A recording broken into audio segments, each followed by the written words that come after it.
কোরআনুল কারীমে আল্লাহ পাক সুবহানাহু ওয়া তাআলা বলছেন, আউযু বিল্লাহি মিনাশ শাইতানির রাজীম ওয়া লাহুন্না মিথলুল্লাযী আলাইহিন্না বিল মা'রুফ ওয়া লির-রিজালি আলাইহিন্না দারাজাত ওয়াল্লাহু আসীসুন হাকীম। আল্লাহ পাক সুবহানাহু ওয়া তাআলা বলেন, যেমন আছে স্ত্রীদের উপর পুরুষদের অধিকার, যেমন আছে স্ত্রীদের উপর স্বামীদের অধিকার, আর তেমনি ভাবে রয়েছে পুরুষদের তথা স্বামীদের উপর স্ত্রীদের অধিকার।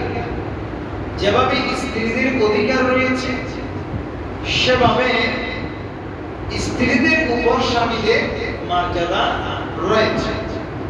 আর আল্লাহ পাক সুবহানাহু ওয়া তাআলা বলেন, মহা পরাক্রমশালী এবং প্রজ্ঞাময়। এটা হচ্ছে কোরআনুল কারীমের আমার তেলাওয়াতকৃত আয়াতের ট্রান্সলেশন বা অনুবাদ। এই আয়াতাংশ থেকে আমাদের কাছে স্পষ্ট হয়ে যায়, ইসলাম যেভাবে আল্লাহর তরফ থেকে, আল্লাহ এবং রাসূলের পক্ষ থেকে যেভাবে স্ত্রীদের উপর স্বামীদের অধিকার রয়েছে, যেভাবে স্বামীদের উপর স্ত্রীদের অধিকার রয়েছে, ঠিক সেভাবে স্ত্রীদের উপরেও স্বামীদের অধিকার বা মর্যাদা রয়েছে।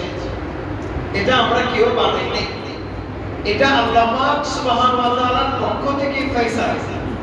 কাজেই যেভাবে আমরা পুরুষ হই, আমরা স্বামী হই, যেভাবে স্ত্রীদের কাছ থেকে আমরা আমাদের অধিকার তালাশ করি, যেভাবে আমরা আমাদের স্ত্রীদের কাছ থেকে অধিকার কামনা করি, ঠিক সেভাবে আমাদের উপরে আমরা স্বামী হিসাবেও আমাদের উপরে স্ত্রীদের কিছু অধিকার আছে। বলে না, কিছু অধিকার আছে।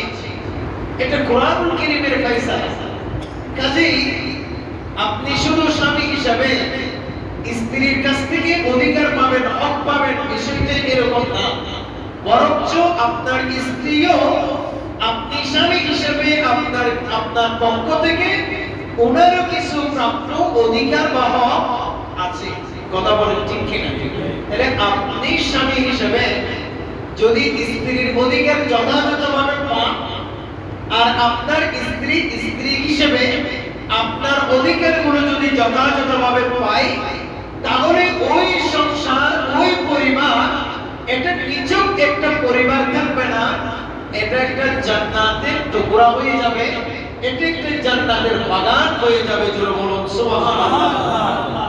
কিন্তু আজ আমাদের পরিবারে, আমাদের সমাজে, আমাদের রাষ্ট্রে বা সার্বিক পরিস্থিতি বিবেচনা করলে যেটা আমরা লক্ষ্য করছি, সেটা হচ্ছে আমাদের পরিবারগুলো